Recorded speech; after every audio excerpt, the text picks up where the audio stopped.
नेरसा येथे एक साईनाथ नगर या गावातून छोटंसं गाव आहे.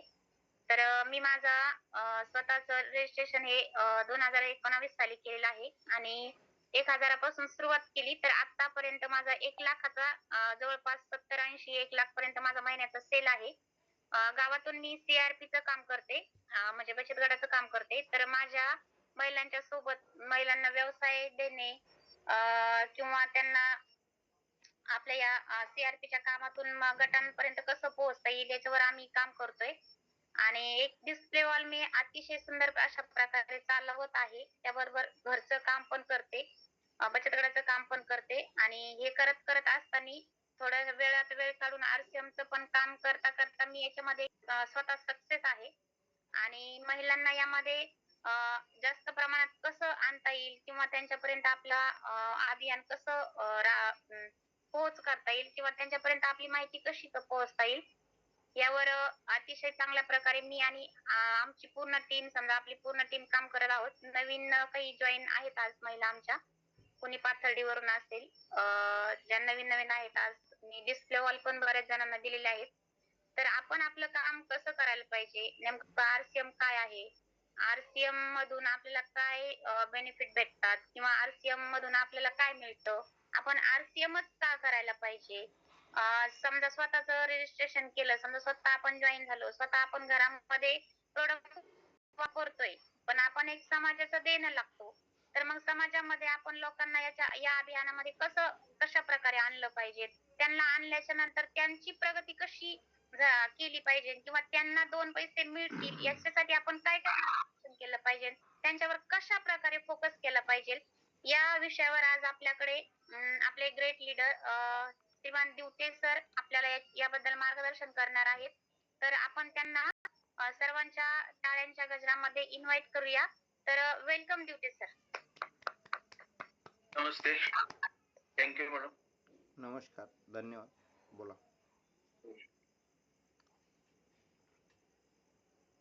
नमस्कार मित्रांनो, परत एकदा जय RCM. बोला. सर्वप्रथम आजच्या या मीटिंग मध्ये उपस्थित असलेल्या प्रत्येकाचे मनपूर्वक स्वागत. तुमच्या मौल्यवान वेळ काढून तुम्ही येथे आलात त्याबद्दल मनापासून धन्यवाद. आज आपण एका विषयावर चर्चा करणार आहोत जो अनेक कुटुंबाच्या आर्थिक प्रगतीशी आणि उज्ज्वल भविष्यासोबत जोडलेला आहे. सुरुवात करण्यापूर्वी माझी ओळख करून देतो. काही नवीन लोक असतील आपल्यामध्ये. माझे नाव प्रवीण दिवटे. मी RCM अभियान सध्या अहिल्यानगर या शहरातून चालवत आहे व इथेच मी माझी एक जीवन RCM नावानी शॉपी पण चालवत आहे. तर आजचा आपला एक विषय घेतला होता मी मुद्दाम म्हणून, फोकस. जिथे यश असे म्हणले जाते, बरोबर आहे ना. एक प्रश्न विचारतो मी. सूर्याची किरण रोज पडतात पण आग लागत नाही, पण ती किरणे जर भिंगातून एका बिंदूवर कागद पण पेटतो. तर याचे उत्तर सांगू शकता का. कारण त्या किरणांचा फोकस एका ठिकाणी असतो. तसंच आपल्या आयुष्यातही यश मिळवायचं असेल तर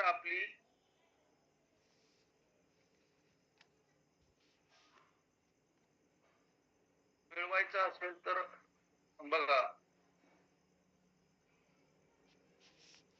तर आपल्याला ते एका ठिकाणी केंद्रित करावं लागेल. कारण आग कधी लागते, ज्यावेळेस तुम्ही त्या भिंगातून एका ठिकाणी त्याला जर केंद्रित केलं तरच लागू शकते आणि मगच तो कागद पेटू शकतो.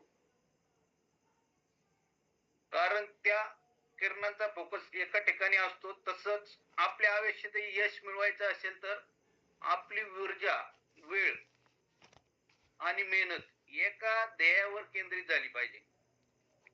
बरोबर आहे, असं वाटतं का तुम्हाला. बरोबर आहे सर. थोडस बोलत राहा. काय होतं पण बोलल्यानंतर मला पण थोडस बरोबर आहे. धन्यवाद. आता आपण फोकस म्हणजे काय. एका ध्येयावर पूर्ण लक्ष देणे आज अनेक लोक मेहनत करतात पण परिणाम मिळत नाही.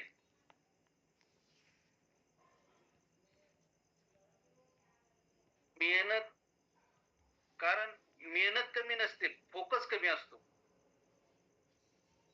एका वेळी 10 गोष्टी करण्यापेक्षा एक गोष्ट उत्कृष्टपणे केली तर त्याचा रिझल्ट चांगला येईल असं मला वाटतं. बरोबर आहे सर? बरोबर आहे. फोकस फोकस का हरवतो या विषयावर आज आपण चर्चा करूया. थोडी सविस्तर एक 4-5 पॉइंट घेतलेले मी त्याच्यावरती.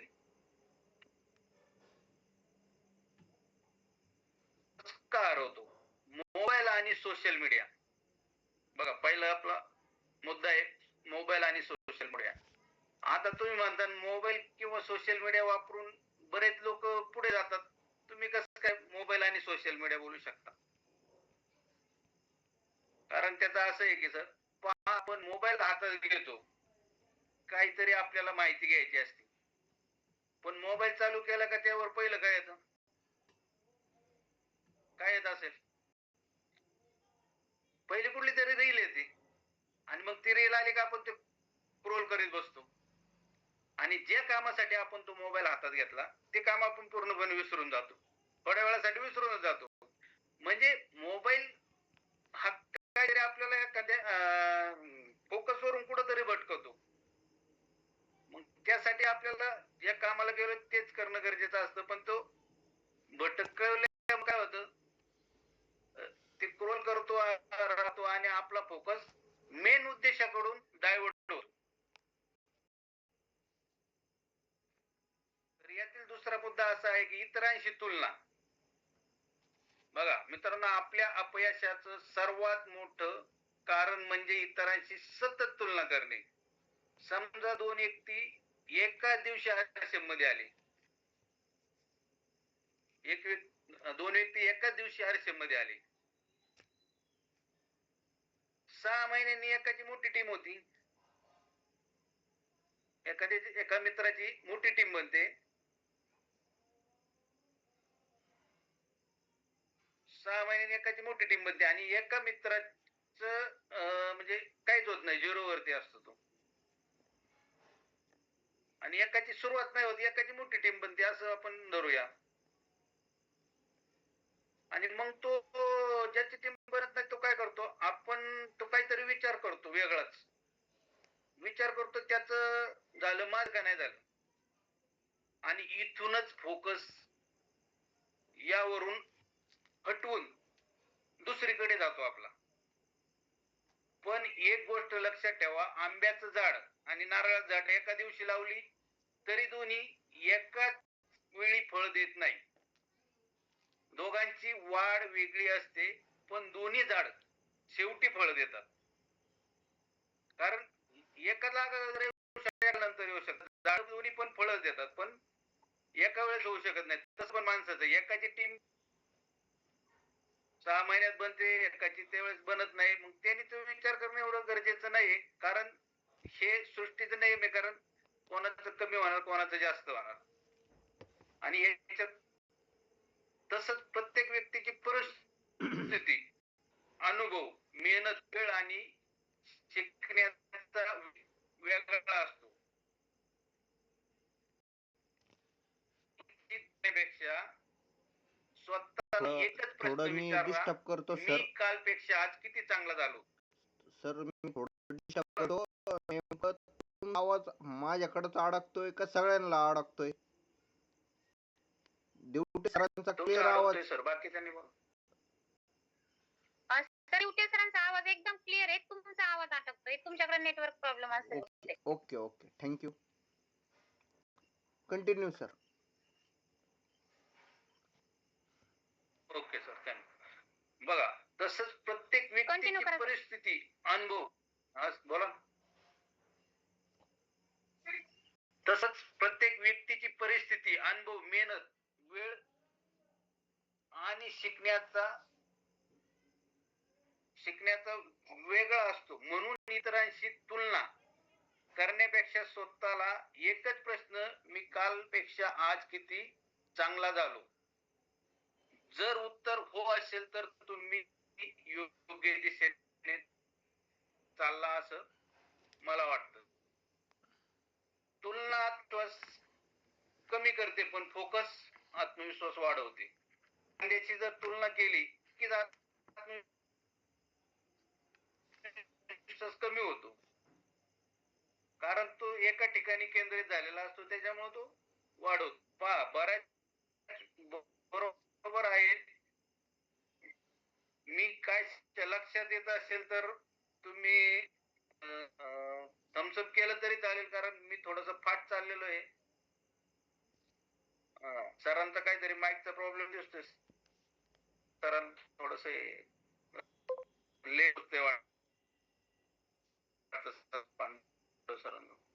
बरोबर चालू. बघा आता याच्यामध्ये तिसरा मुद्दा आपला असा आहे की नकारात्मक लोक. मित्रांनो, फोकस तुटतो याचं एक मोठं कारण म्हणजे नकारात्मक लोक. मी एक प्रश्न विचारतो, जर तुम्ही रोज सुगंधी अत्तराच्या दुकानात बसला तर कसा वास येईल? अत्तराचाच वास येईल. बरोबर आहे. तसंच कचऱ्याच्या जवळ बसलं तर दुर्गंधीचा वास येईल. जशी जागा तसा परिणाम, तशी संगत तसा विचार. आपण ज्या लोकांसोबत जास्त वेळ घालवतो त्यांच्या विचारांना आपल्यावर त्याच्या विचारांचा आपल्यावर परिणाम होतो. उदाहरणार्थ, ज्यावेळी तुम्ही उत्साहाने म्हणता मी आरसीएम व्यवसायात मोठं काहीतरी करणार आहे, त्यावेळेस काही लोक तुम्हाला लगेच सल्ला देतात. बघा आता बरेचसे लोक काय असतात, पुढं तरी काहीतरी करून न देण्यासाठी काहीतरी आडकाठी ज्याला म्हणतो आपण, त्या पद्धतीने लोक बोलतात. यातून काय होत नाही, हे पहिलं वाक्य असतं. दुसरं वाक्य त्यांचं असतं, वेळ वाया घालू नका. आणि तिसरं असतं, हे तुझ्याच्याने होणार नाही. जर आपण त्यांच्या बोलण्यावर विश्वास ठेवला तर आपला फोकस कमकुवत होतो. एक गोष्ट लक्षात ठेवा, जे लोक स्वतः काही करत नाहीत ते अनेकदा इतरांनाही थांबवण्याचा प्रयत्न करतात. याचा अर्थ असा नाही की त्या लोकांचा द्वेष करा, मी असं म्हणत नाही, पण फक्त त्यांचा नकारात्मक विचारांपासून स्वतःला दूर ठेवा. त्याऐवजी अशा लोकांच्या सहवासात राहा जे म्हणतात, बघा आता इथं विषयाला काही नकारात्मक काही सकारात्मक लोक पण असतात. मग कोणत्या लोकांच्या सहवासात राहायची गरज आहे आपल्याला? तू करू शकतोस.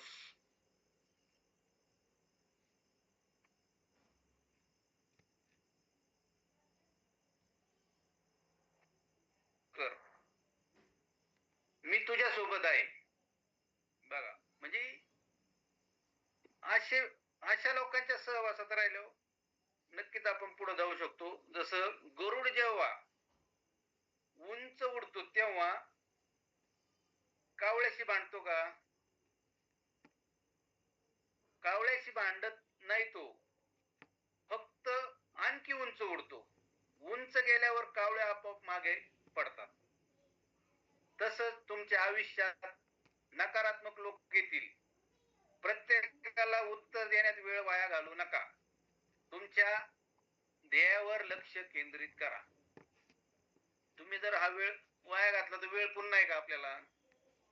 कोणताही क्षण एकदा गेल्यानंतर तो पुन्हा भेटत नाही.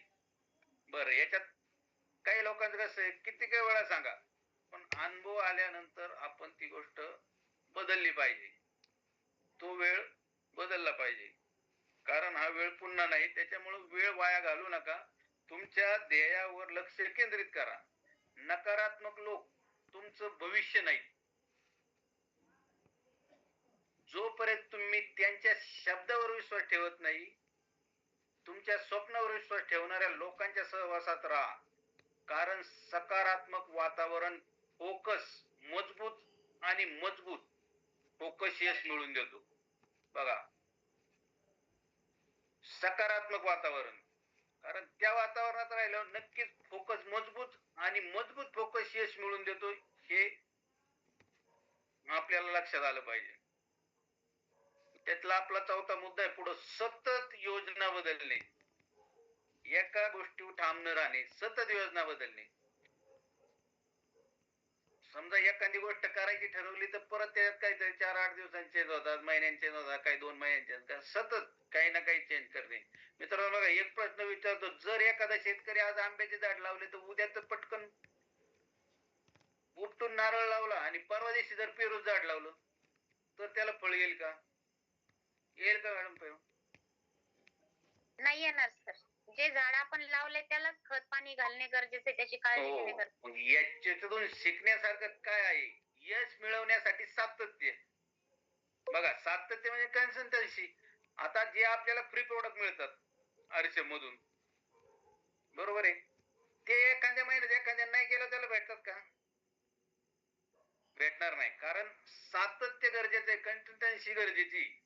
जोपर्यंत तुम्ही ते सातत्य त्याला ठेवत नाही, करत नाही, तोपर्यंत आवश्यक आहे. सतत योजना बदलणारी व्यक्ती कधीच एका दिशेने पुरेसा प्रवास करू शकत नाही. बघा, एखाद्या यातून शिकण्यासारखं काय आहे? यश मिळवण्यासाठी सातत्य आवश्यक आहे. सतत योजना बदलणारी व्यक्ती कधीच एका दिशेने पुरेसा प्रवास करू शकत नाही. हे वाक्य लिहून घ्या. मी डबल याच्यासाठी बोलतोय की महत्वाचं आहे. कारण सतत योजना बदलणारी व्यक्ती कधीच एका दिशेने पुरेसा प्रवास करू शकत नाही. उदाहरणार्थ, एका माणसाने पाणी शोधण्यासाठी 10 ठिकाणी 10-10 फूट खड्डे खोदले आणि एका माणसाने तोच खड्डा जर 100 फूट खोदला तर पाणी कोणाला मिळेल? कोणाला मिळेल पांडव सर? कोणालाच नाही मिळणार सर. असं काय नाही मिळणार. 100 फूट जो खांदेने एका ठिकाणी त्याला मिळणार ना, जो 10 ठिकाणी 10-10 फूट खांदे त्याला कसं मिळणार? नाही नाही, जो 10-10 फूट खांदतोय त्याला आयुष्यभर कधीच पाणी नाही मिळणार, पण हा ज्यांनी सातत्य ठेवलंय, ज्यांनी डायरेक्ट हा 100 फूट म्हणजे जो खड्डा खांदलाय त्याला पाणी मिळणार. बरोबर आहे. म्हणजे जो त्याच्यात सातत्य ठेवेल त्याला मिळणार. बरोबर आहे सर. आपल्याला यातून काय मिळालं? वारंवार दिशा बदलण्यापेक्षा एका योजनेवर विश्वास ठेवून सातत्याने काम करा. तसंच व्यवसाय ते तसंच आहे. योजना बदलते तर परिणाम मोठा मिळत नाही. योजना बदलली तर परिणाम मोठा मिळत नाही. कारण काही लोक म्हणतात हा प्लॅन नाही, दुसरा करू. याच्यामध्ये बरेचसे लोक हा प्लॅन नाही चांगला, दुसरा करू. काय म्हणतात ही कंपनी दुसरी जॉईन करू. काही तर म्हणतात हे प्रोडक्ट नाही दुसरं विकू. पण प्रश्न कंपनीचा नसतो, प्रश्न सातत्याचा असतो. कारण कुठे गेले तरी पळसाला पानं तीनच आपण हे म्हणतो. तशा प्रकारे तुम्ही जर ह्या पद्धतीने भटकत राहाल, तुम्ही म्हणू आज ही नाही उद्या ती कंपनी, ते नाही प्रोडक्ट, हे विकू हे करू. यशस्वी लोक कंपनी नाही बदलत तर ते स्वतःमध्ये सुधारणा करतात. स्वतःमध्ये जास्त सुधारणा कशी करता येईल हे पाहतात. कारण प्रोडक्ट बदलून, कंपनी बदलून, प्लान बदलून काही होत नसतं.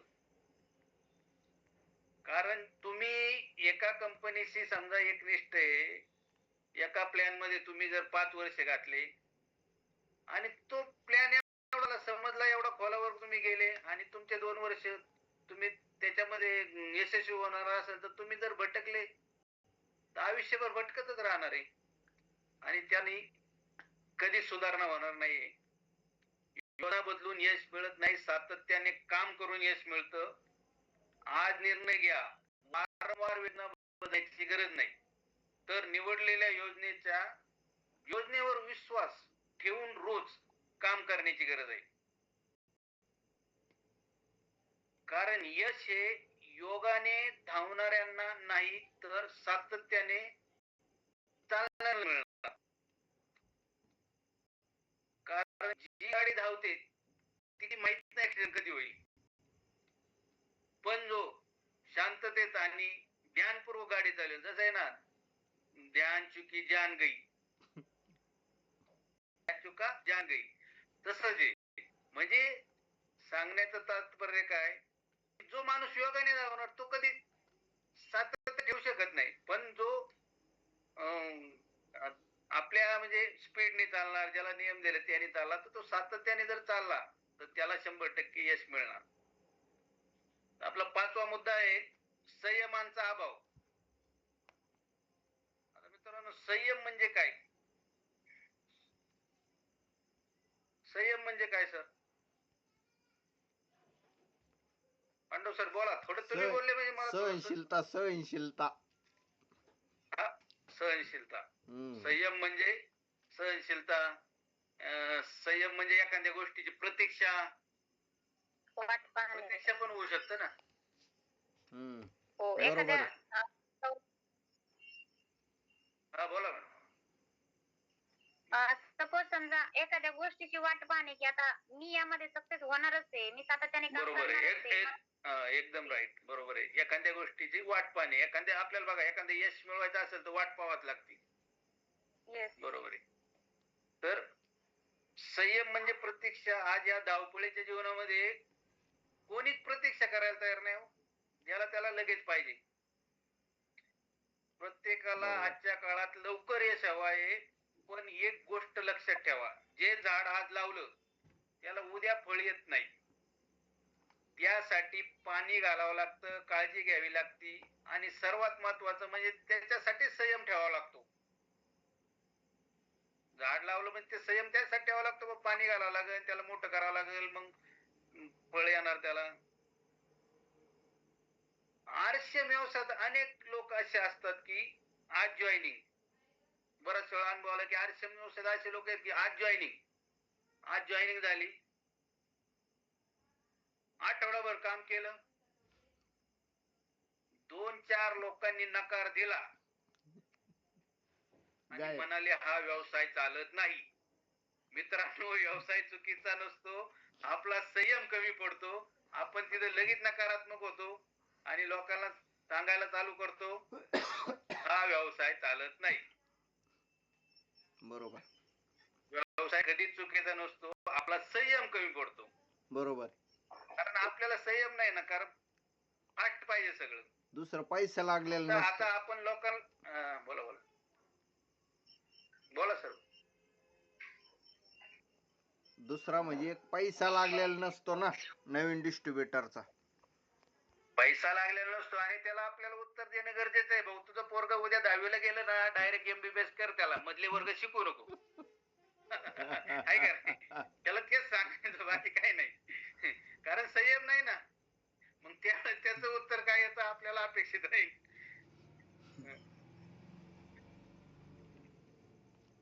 मग नकार शेवट यशाच्या प्रवास. नकार हा शेवट नसतो ना, तो एक यशाच्या प्रवासातील एक टप्पा आहे. नकार तर येणच राहणार नाही. आपण संयमाला कमी पडतो, नकार हा शेवट नसतो, तो यशाच्या प्रवासातील एक टप्पा आहे, एक भाग आहे.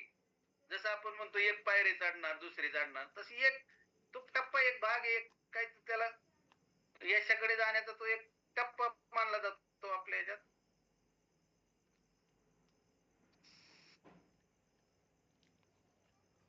समजा तुम्ही पेरले, ते उगवलं नाही म्हणून पाहिले तर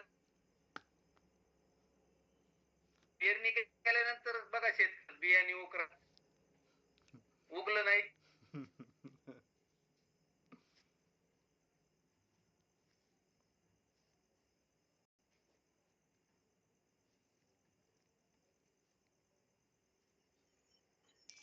कारण तो थोडंच उकरून पाहतो, कारण उकरल्यानंतर त्याचा कोंब खुडत असतो आणि ते उकरून पाहिलं तर, जर सगळंच उकरून पाहिलं तर काहीच उगणार नाही. त्याची कधीच वाढ होणार नाही, त्या पिकाची खराब होईल.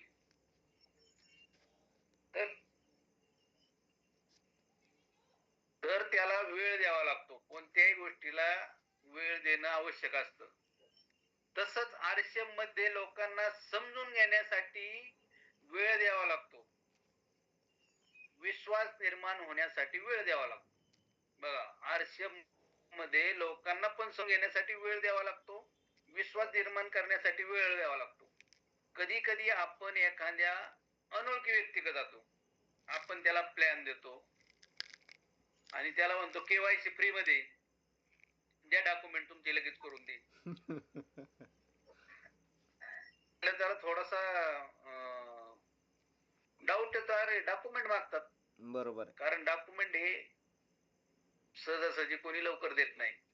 त्याच्यामुळे आपल्याला त्याला पहिलं म्हणजे विश्वास देणं गरजेचं आहे, त्याला वेळ देणं गरजेचं आहे. त्यावेळेस तो ह्या गोष्टी करणार आहे. आणि घाई करू नका, म्हणूनच घाई करायची नाही, कधी निराश व्हायचं नाही आणि सातत्य सोडायचं नाही. आज नाही, उद्या नाही, परवा नाही, 4 दिवसांनी होईल, 8 दिवसांनी होईल. आणि बरेचसे लोक असेच बघा, आपण समजा स्टार्टिंगला काही एक 4-2 प्रोडक्ट घेतात, वापरतात, त्याच्यात 2 प्रोडक्ट होतात, नंतर 10 करतात, आणि नंतर एक दिवस असा येतो की ते म्हणजे सगळे सारखे लोक नाही, फक्त काही लोकांच्यात असं होतं, डॉक्युमेंट म्हणलं का लगेच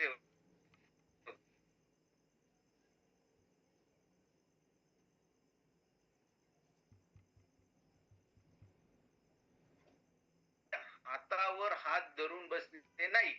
संयम म्हणजे योग्य दिशेने सातत्याने काम करणे. आता हात धरून बसायला नाही सांगत, असं नाही सांगत का ते डॉक्युमेंट नाही आलं मग दुसरं काम सोडा. दुसरं काम करू राहायचं, सातत्य चालू ठेवायचं आणि त्या दिशेने आपल्याला काम करायचं आहे. म्हणूनच आपला फोकस हा आपल्या जीवनातून कधीच कमी झाला नाही पाहिजे. बरोबर. कायम आपल्या लक्षात तो आपल्या जीवनाच्या वरती पाहिजे. म्हणजे जे आपल्याला साध्य करायचे आहे ते तुम्हाला मिळल्याशिवाय राहणार नाही. कारण तसंच जीवनात काहीतरी नवीन घडू शकतो, हे तर तेवढंच खरं आहे. तर सरांनी मला अजून एक हा मी थोडासा टॉपिक थोडासा मुद्दाम निवडून ठेवला होता, पण सरांनी मला सांगितलं उद्या क्लोजिंग आहे, तर क्लोजिंग विषयी काहीतरी नवीन तुम्ही बोलायला पाहिजे.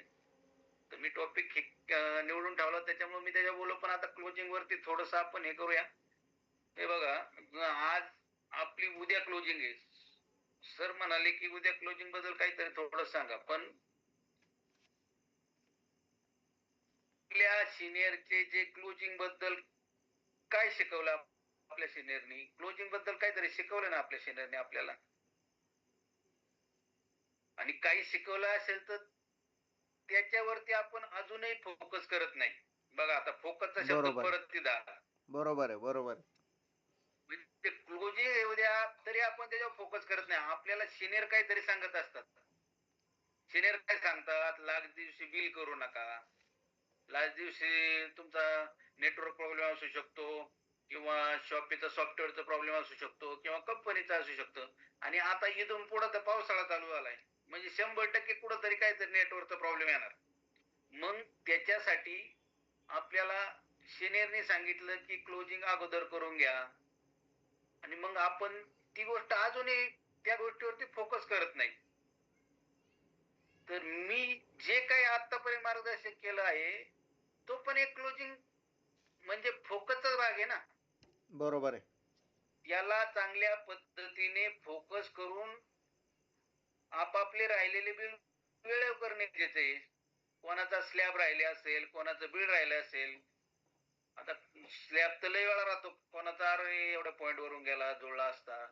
मग त्याच्यासाठी वेळेवर बिल मारून घेणे, पूर्ण करणे, म्हणजेच आपला 1 महिना जो आपण पूर्ण महिनाभर काम केलं आणि त्या कामाचा काम केलेल्या कामाचा फोकस मला वाटतं वाया जाणार नाही. जर अगोदर आपण टाइमात जर ती क्लोजिंग केली, तर जो महिनाभर आपण जे वेळ दिलाय त्याच्यासाठी तर तो वाया जाणार नाही. तर अशा पद्धतीने आपल्याला फोकस करता आला पाहिजे प्रत्येक गोष्टीवरती. आणि जर आपण अशा पद्धतीने फोकस करून काम केलं तर नक्कीच पुढे जाऊ शकतो. सिनियर जे सांगतात ते पण ऐकलं पाहिजे. आणि थोडस मी असं म्हणेल, स्वतः टीसी सर जरी आपल्याला रोज गुरुकुल मध्ये काही सांगत, म्हणजे रोजच मार्गदर्शन असतं त्यांचं, पण ते सांगतात की मी अजून शिकतोय. बरोबर आहे की नाही? म्हणजे याच्यामध्ये सगळे शिकतायत. हे शिकताय सगळे, फक्त फोकस कोण करत नाही. आणि मग त्या फोकसची गरज आहे आपल्याला, आणि ते फोकस केल्याशिवाय हे काम मोठं होणार नाही. आणि त्याच्यासाठी असं काहीतरी वेगळं काम होणं गरजेचं आहे की आपल्या सिनियरनी पण आपल्यावर फोकस केला पाहिजे आणि आपण पण सिनियरचा फोकस घेतला पाहिजे. तर हे काम मोठं होऊ शकतं. कारण केल्याने होते आणि केले तरच होते. नक्कीच. तर सर मी इथं थांबतो. धन्यवाद. सगळ्यांनी मी सांगितलेली माहिती आत्मसात केल्याबद्दल सर्वांचे पुनश्च धन्यवाद. आणि काही चुकले असेल तर माफी मागतो, आणि माझी चूक झाली असेल तर मला सुधारण्याची संधी द्यावी. कारण मी काय एवढा मोठा लीडर नाही, मी पण शिकतोय.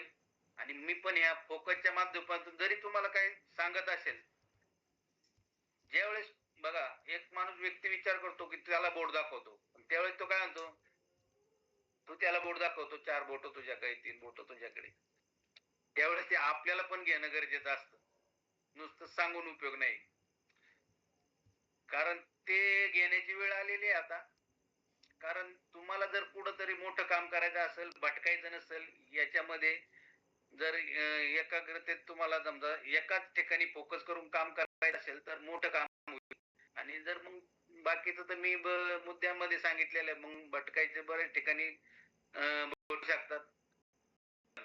सगळ्यांनी सिनियरच्या सहवासात राहा. म्हणजे काय होतं, भटकण्याचा जो आपण ज्याला म्हणू जास्त पर्सेंटेज असतो. माणूस म्हणतो अरे तो 99 भटकलाय, पण एक टक्का आहे ना सिनियरच्या मागे, त्याला आणू शकतात. तर धन्यवाद सर. परत एकदा वेलकम पांडव सर. ओके, धन्यवाद सर. मनीष ताईने बी खूप छान होस्टिंग केली. तर कम्फर्टेबल असतील आपले सिनियर मोहन शिंदे सर, तर प्लीज वेलकम सर. कारण क्लोजिंग बद्दल 1-2 मिनिटं. पांडव साहेब नंतर नंतर घ्या, नंतर एक 15-20 मिनिटात नाही, तोपर्यंत मी थोडा कम्फर्टेबल आहे. ओके ओके, धन्यवाद सर. बघा सर, फील्डमध्ये